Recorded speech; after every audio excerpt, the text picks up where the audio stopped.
Good morning. This video is trying to explain how to connect a local area network with the help of a Cisco packet tracer.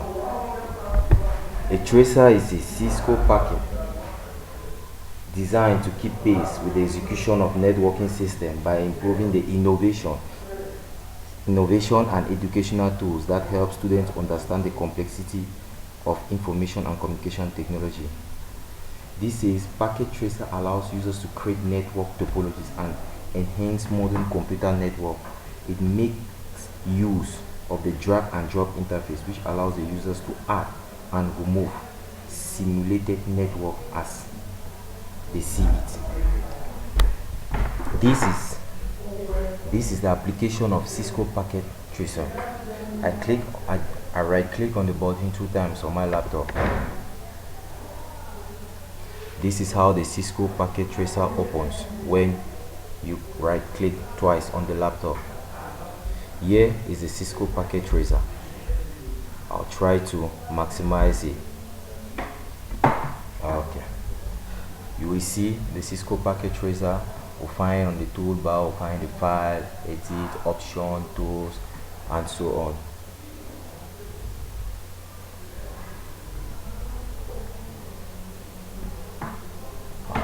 To connect a local area network, the first thing we need to do is we first move the cursor to the end, to the lower left corner device of the packet tracer, that is here, and we'll discover what they call the end device. We click on the end device and other devices appear here. We see the generic, the IP phone, the Volt IP phone, the phone IP phone, TV, wireless, smart devices, and so on. But what I'm trying to connect, I want to connect a generic, 5 generic computers. So I click on them, and the cursor changes to a dark cross on the screen. So when I click on the screen, the first PC appears called PC0. Since I need to connect 5 computers, the next thing I do is I come back here and I click again on the generic device. I come and I paste it on the screen again. I come again, I take another device, I place on the screen again. We see the first 3 devices. The first one is called PC0, the next one is PC1, the third one is PC2, and I add the PC3, I add the PC4, and I add the PC5. I place it here. So these are 6 computers connected. These are 6 computers which I'm about to connect in a local area network using a packet tracer.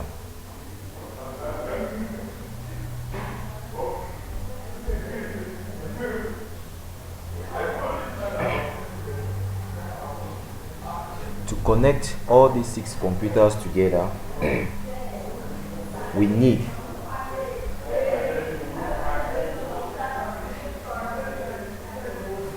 an intermediate device known as a switch. We go back down and click on the second icon from the left. It shows the various types of switches that packet tracer knows. This is it. You see, when we come here, we see a router. I don't want to use a router. We see a switch. We see a hub. We see wireless device. We see connections. So I come to a switch and I right click on the switch. These are the various types of switches that packet tracer knows, and I decide to select the first switch called 295024, and the black cross appears again on my screen. I right click on it and the switch appears there. Since it is a local area network, we need a cable to connect the computers, and what I use is a copper straight through cable. We do that by pressing the last icon on the first row having the zigzag sign.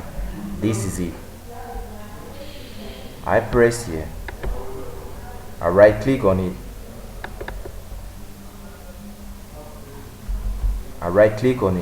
and these are the various types of cables used in connecting devices. This is a console, this is a copper straight through cable, a copper crossover cable, fiber cables, phone cables, and so on. So I take the copper straight through cable,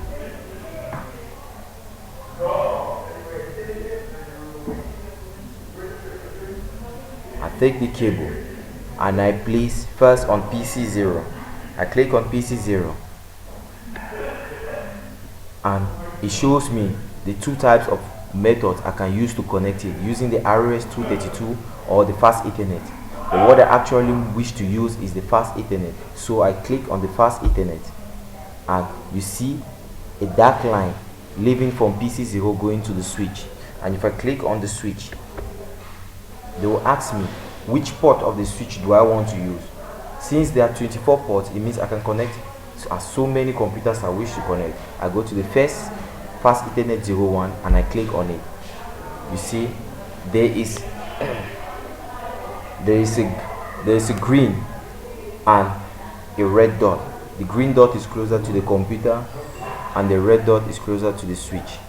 This is trying to show that the switch is actually connecting, actually recognizing the PC. Normally in the real life, this is what happens. It takes time for the switch to recognize the first PC. By doing that, it takes all the information of the PC. But since we are in a virtual computer, to hasten this process, I could click fast forward and now it is already gone. I want to connect the second computer. I go again and I take the copper straight through cable. I click on it again the second time and I place it here. They ask me again if I want to use RS-32. I say no. I take fast Ethernet. On the fast Ethernet, I come and I click on the switch and I choose fast Ethernet 03. I fast forward it here. As you see how it turns immediately to green. That is it. I take it again the second time, the third time. I come and take the copper straight through cable again. I place it on the fourth PC. On the fourth PC, I choose. I bring it to the switch and I choose. And I choose.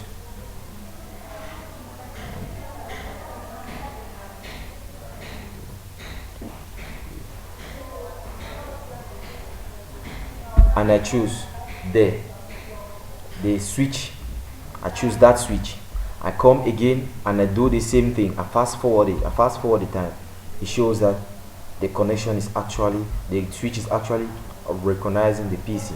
So I do that again for the fourth PC. For the third PC, I take my switch here. I take the fast Ethernet and I connect it to the switch.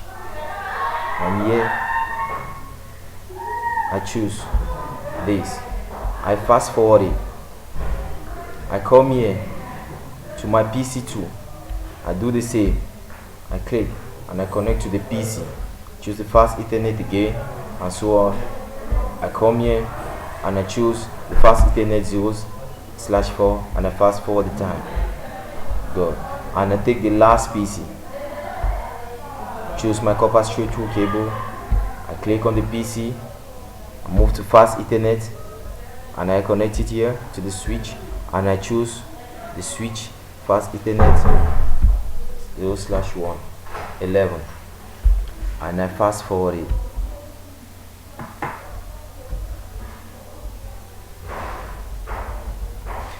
Actually, the question I'm supposed to ask is there already a network? The answer is no. For a network to exist, the switch must recognize a particular PC. That is, if I say in the layman term, the switch must know the name of the particular computer for it to send particular data to it. Since computers in the network don't broadcast, the switch sends specific informations If this switch wants to send a specific information to this computer, it has to know the computer's name, which in the computer term it is called an IP address. And what do I have to do next? I have to configure the computer. Configuring the computer is assigning an IP address to each computer.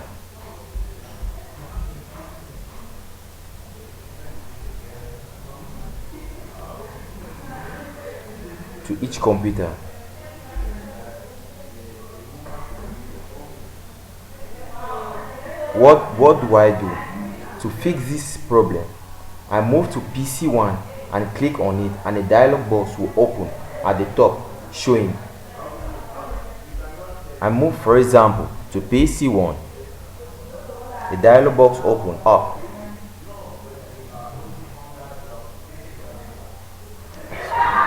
Dialog box open up, and what do I choose?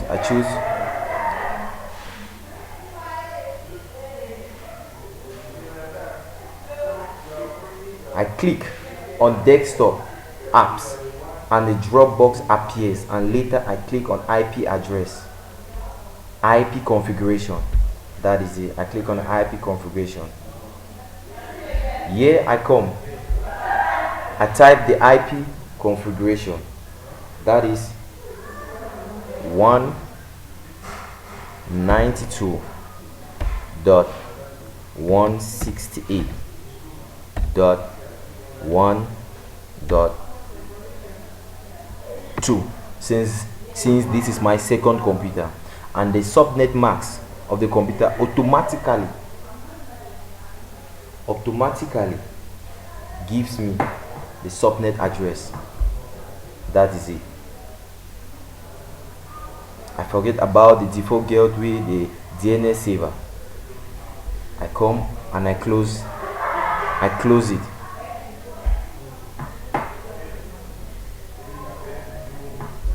I come to PC0. I do the same for PC0.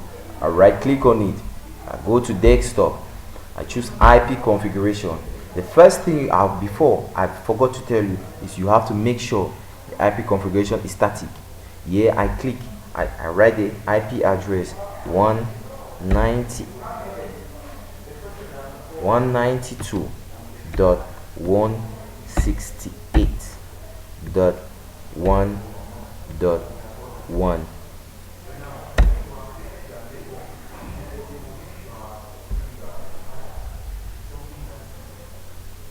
And I come to the netmask address. They say invalid IP address. I check what's wrong. I come again, I click 192.168.1.1.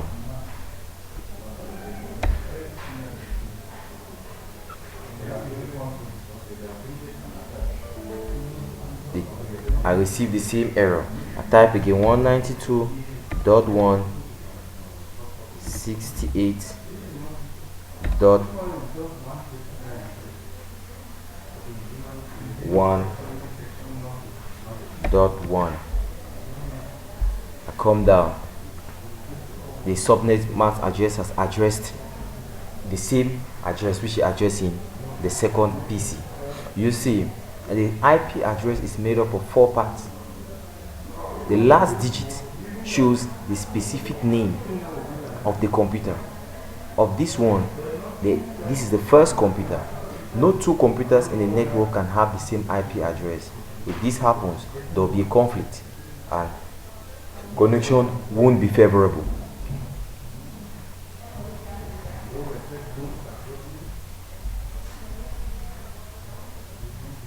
Make sure the computer has registered the IP address. So I open the command prompt and type the IP config in Word. Later, I press the center. If all is okay, then this will show. I close here.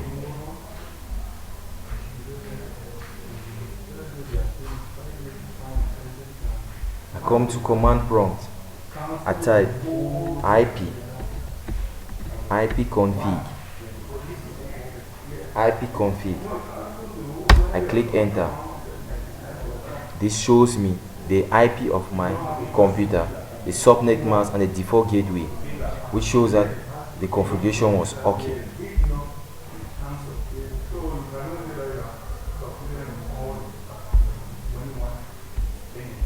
I do the same for PC2. I click on my PC2. I move to desktop. I move to IP configuration. I click 192.168.1.3. The subnet mask, they tell me there's an error.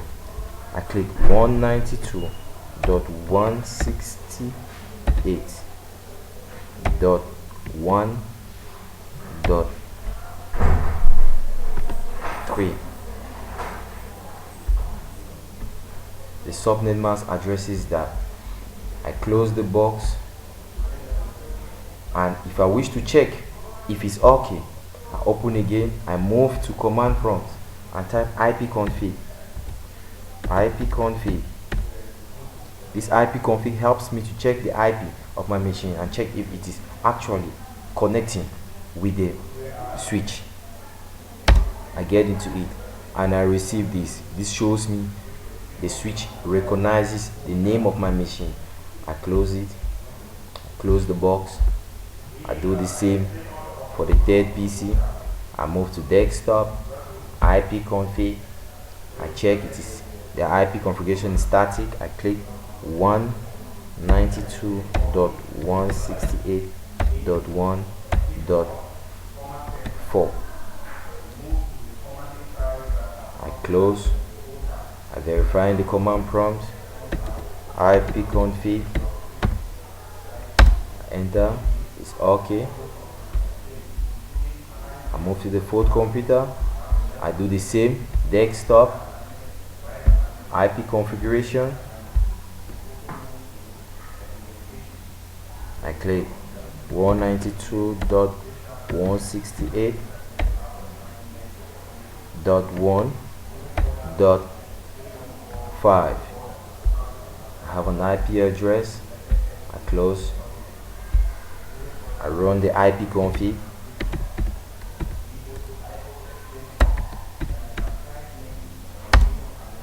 And that's okay.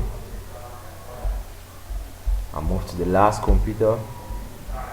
I move to desktop, IP config 192.168.1.6. That's okay. I close. I go to IP config, die IP config. It shows me it's okay.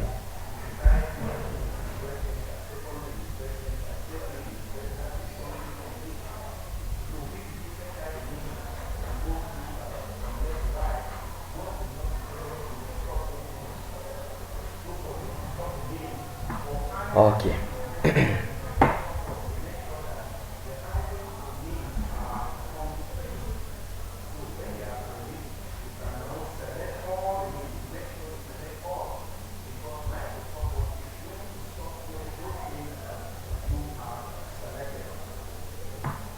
So now, do these computers actually can I send, the question I ask is, can I send data from one PC to another PC? The answer here is yes.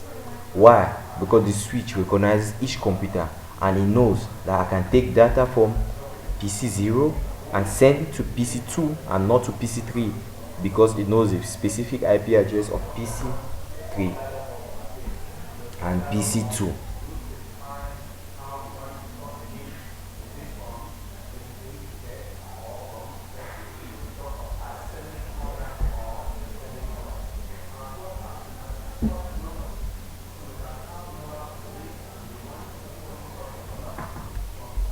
So, for example, if I wish to check if PC0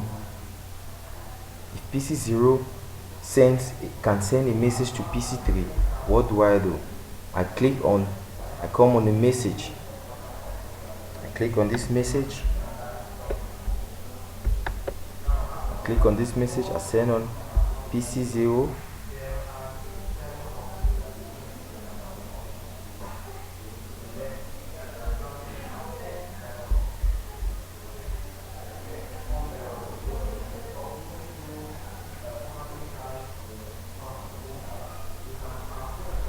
This packet tracer actually shows that I can connect 5 computers using a switch on the network. Thank you very much.